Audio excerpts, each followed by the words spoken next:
The Screenwrite is a video essay review show that critiques mainstream media franchises. Criticism is directly protected by the Fair Use Act, and the clips used to support the critique are thus protected from claim of copyright by the copyright holder. Greetings, media gremlins, and welcome to The Screenwrite, the show that's hosted by a guy that's way too tall to be a stormtrooper. My name is Matt, and today we will be looking at Star Wars, or what today is more commonly known as Star Wars Episode 4, A New Hope. Released in 1977, A New Hope reinvented the science fiction and fantasy genres with its unique ability to capture a whole new universe, or should I say galaxy, within the confines of a screen. The movie pretty much immediately shocked the box office and the entire film industry, and if you take inflation into account, it's the fourth highest grossing movie of all time, which, believe it or not, was actually a surprise to many. Legendary director and screenwriter George Lucas actually had the film turned down multiple times before 20th Century Fox finally let him produce it. And what's even more interesting about New Hope's pitch is that it was originally intended to be an adaptation of the comic strip Flash Gordon, but after Lucas failed to purchase the rights to the franchise, he just decided to make his own version. Good on you, George. And hey, if things didn't turn out the way they did, many of us kids wouldn't have had the childhoods that we had. Having lightsaber battles, trying to lift things with your hands. Good times. I was one of those kids, which is why I'm choosing to start the Screenwrite with the Star Wars franchise. Over the next 9 weeks, yes, you heard me, 9 weeks, we'll be going over the entire Star Wars franchise and analyzing the mise-en-scène and the writing of the 3 trilogies to date. I am choosing to omit Star Wars spin-off stories for now just because covering the entire franchise could take upwards of a year, so I'm deciding to start with the core 9 episodes for us to be able to look at other things in the near future. So with all of this in mind, buckle your seatbelts and prepare to jump to light speed, and let's see if the movie that started it all can live up to the praise that it has had for over 45 years.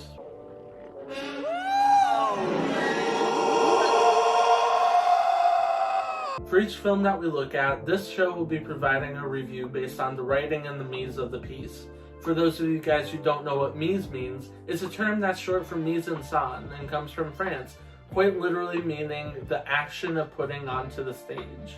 So basically, the bulk of this review will focus on the story and on the on-screen elements of the film, such as acting, costume design, lighting, and setting. I'm also going to create a smaller scale rating for things like sound and editing, which obviously have a huge part in how a film is presented. But what are we waiting for? Let's start with the basics and look at the writing. The movie begins with a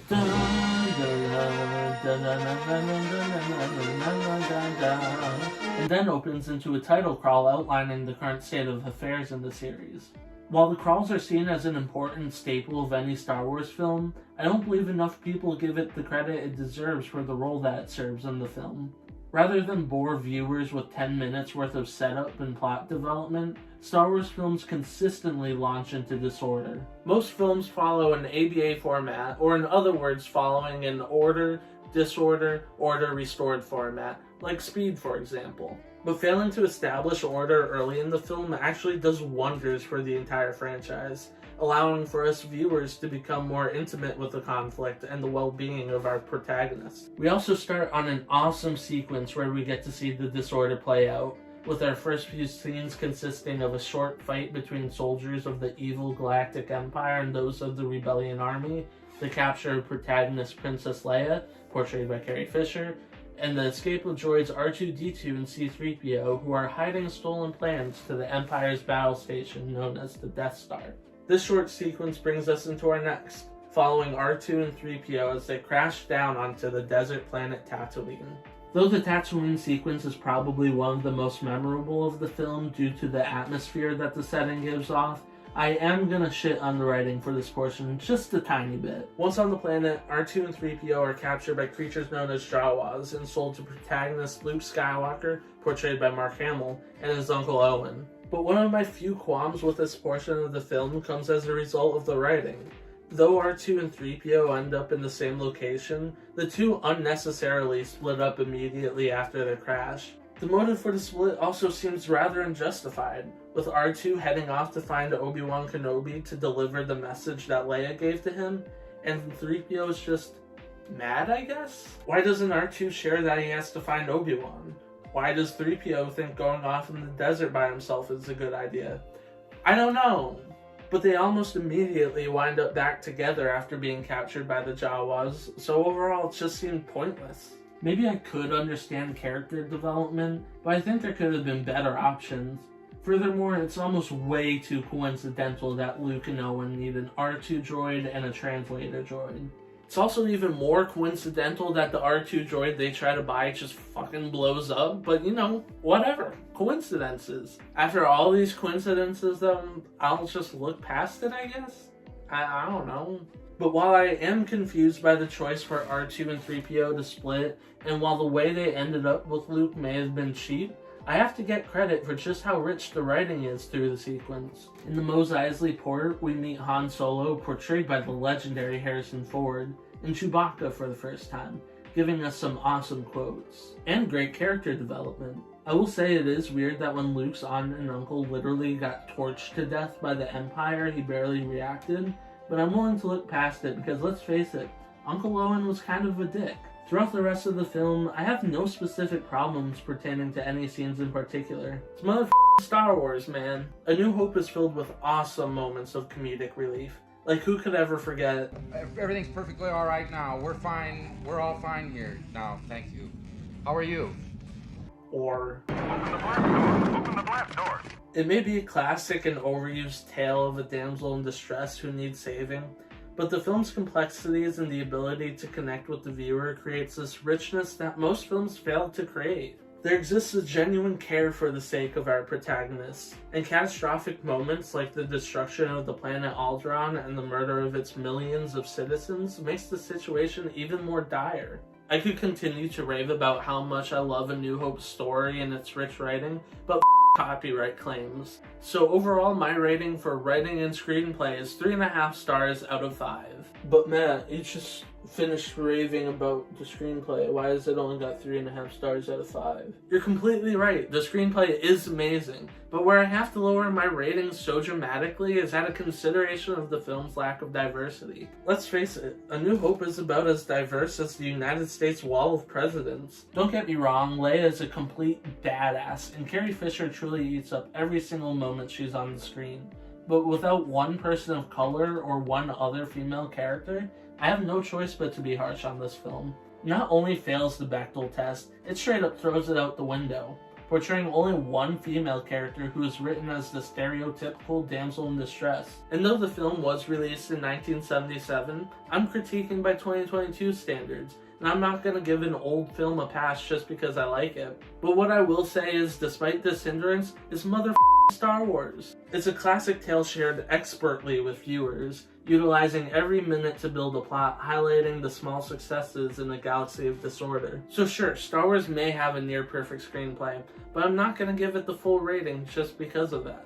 In every single category that I have, there's going to be many considerations for the rating, and that was just one of them. But hey, maybe you disagree, and if you do disagree, let me know in the comments below. I'd love to hear what your rating for the film is. Let's move on to costume design, and surprisingly, I think I'm actually going to be a little controversial with this one. It's 5 out of 5 stars. No shit, Sherlock. I could go on a long tangent about every single outfit in this film, but I'll narrow it down and spare you guys. This is our first introduction to stormtroopers, and though some other renditions we have seen may be more badass, many will say that nothing can beat the classic. The Stormtrooper outfit is a staple of the franchise, often being worn by little demons running around on Halloween, or sometimes even at Comic-Cons. Star Wars may be over 45 years old, but in my expert opinion, I would say that this is probably the most survived look of the franchise. And Darth Vader, holy shit, I think little 4-year-old me my pants the first time I ever saw him. His attire from head to toe just screams villain and remains absolutely iconic. And while our protagonists like Luke, Leia, Han, and Ben Kenobi, portrayed by the late Alec Guinness, wear a planar killing, they still expertly match their personalities in original habitats. Lastly, costume construction for R2-D2, C-3PO, and Chewie just look absolutely stunning. Moving on to acting, I think it's pretty easy to say that it's hard to imagine a world where any other actor plays any of these characters. Oh, did I say hard to imagine? I meant impossible.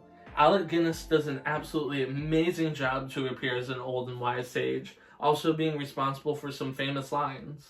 Use the Force, Luke. Guinness always knew what tone to use in all of his scenes, and I think he deserves more credit than people often give to him. But maybe why he doesn't get enough is because of the above-expert portrayal of our lead protagonists. And each actor killed their roles in their own respect. Carrie Fisher was witty with her performance, turning the damsel in distress position into a position of power. Despite being captured at the beginning of the film, she turned Leia into a strong woman who was always in control. While I do have issues with the lack of diversity in this film, I do believe that Carrie Fisher's iconic portrayal of Leia helped to pave a road in Hollywood, one that saw more female lead actors and strong female characters. She really killed the role and helped to change Hollywood. Harrison Ford also stands out as one of the stars of this film, not only because he portrayed Han Solo well, but also because he became Han Solo. No, not actually, but I think it's easy to say that Ford's timing and line delivery always set him up for success, making Solo seem like a real-life guy rather than a character in a movie. Han was funny, relatable, and clearly flawed, which I think resonated with a lot of people, including myself. The last note to mention in the film is Mark Hamill as Luke, our main protagonist. I think Mark was able to embody Luke to perfection. Though he may not be known for his funny one-liners or his dominating performances, his subtleness really shapes well with Luke Skywalker's curiosity as a kid who was cut off from the galaxy around him. As Luke grew, we felt the growth. As Luke failed, we felt the pain. It's an expert performance in its unique right, being built more on a connection to the galaxy around him. With all that being said, it's another easy 5 out of 5 stars. For today, I'm going to be lumping the setting and lighting categories together because I think in A New Hope, and for most of the Star Wars film, the two seem to complement each other really well. I'm not even going to wait until the end of my critique for this either. Both are 5 out of 5 stars. I really love the attention to detail in every single last aspect of the environments Lucas creates here. Tatooine gives us an extraordinary color palette and set of textures, highlighting the planet's emptiness and isolation. The Death Star and anything related to the Empire opts for hard blacks and whites, establishing a uniformity and meek despair. This contrasts against the vividness of Yavin 4, working to break uniformity and create an air of freedom and hope. For sound, I'll give 3 out of 3 stars, because while I can't play any of the music, John Williams' scores throughout the film are part of the reason it's so iconic. Love that man. And lastly, for editing, we have some awesome cross-cutting moments in the Death Star, but I'm not going to forgive these dogshit screen wipes that get used twice in a row. I think another important editing concept I need to touch upon are the George Lucas scenes, aka edits that were made to the film after its initial release. That screen wipe I just showed was a George Lucas moment. You can tell by the stupid animation that was put in. Speaking of stupid animations, did you know that Jabba the Hutt was originally a human being when the film was released to theaters? Obviously the change was necessary to the film after episode 6 was released, but why does he look so bad? And to all my Star Wars fans out there who are adamant about me getting things right, you're probably yelling at your screen, why haven't you talked about the Who Shot First controversy? And don't worry, I'm going to. In the original version of the movie, Han shoots first and Greedo doesn't shoot at all. For no reason whatsoever though, the scene was later changed so that Greedo shoots first and misses. There are some funny moments that were edited in, but they're not worth the praise in my honest opinion. These awful changes make watching the 1977 version a far superior experience, drastically bringing down my rating for this category. 1 out of 3 stars. With this being said, the reviews are in, and Star Wars A New Hope has received 4.4 stars out of 5, meaning that A New Hope was also a new success. A big one at that for the film industry. Rotten Tomatoes agrees, being certified fresh at 93% on the tomato meter, or 4.65 stars out of 5. Being a critique show, I'm deciding to have a little mini award ceremony at the end of each Screenwrite. I'll give the Best Costume Award to Darth Vader. Though the Stormtroopers are super memorable and super iconic, I think the greatness of the Vader costume had more of an impact on the franchise. It embodies what a villain should look like, and I love it. I'll give Best Shot to Greedo. Just kidding, that's not what that category is. I'll give Best Shot to the one on your screen. I think this image of Luke looking off with an extremely warm and saturated color palette defines the idea of hope for a galaxy in turmoil. It's just beautiful too, in all honesty. I think most would agree. Lastly, it's going to be the Best Actor category, and for A New Hope, I'll give the award to... I don't know. Harrison Ford, come and grab your prize. It was really hard for me to pick between Hamill, Fisher, and Ford, but I decided to go with Ford because of how effective he was at quickly establishing Han Solo's character. We got some awesome comedic moments like the "How are you?" and the conversation between him and Leia on the Millennium Falcon. But we also got some really rich dialogue and story moments, like his conversation with Greedo and appearance to help Luke at the end of the film. His character was always consistent and always felt real, whereas Luke and Leia had some moments where they failed to react in realistic ways, like when Luke's family died or when Leia's home was blown up. Maybe if Han knew someone who died, my decision would have been different. Star Wars A New Hope was released in 1977 and can be streamed anytime on Disney Plus or on YouTube. Because of copyright claims, I'm limited to the amount of clips that I can show you throughout the film, so I highly recommend that you go watch it when you have some free time on your own. A New Hope was met with massive praise from audiences across the world, but could a sequel in this new franchise continue to deliver on the high expectations set for it? Join me as we cover that sequel, otherwise known as Star Wars Episode 5, The Empire Strikes Back. That video will be launching next Saturday, and to get notified, just click the subscribe icon and then click the bell icon to get the notifications. You know, the normal stuff. You should also leave a like. It helps me greatly and comes at no cost to you. For a small cost, however, you can join the Demise Studio Patreon by going to patreon.com/DemiseStudios to enjoy some exclusive benefits like Discord community access, exclusive content, and more. In the meantime, Gremlins, I will see you next week. This has been The Screenwrite. Have an awesome week.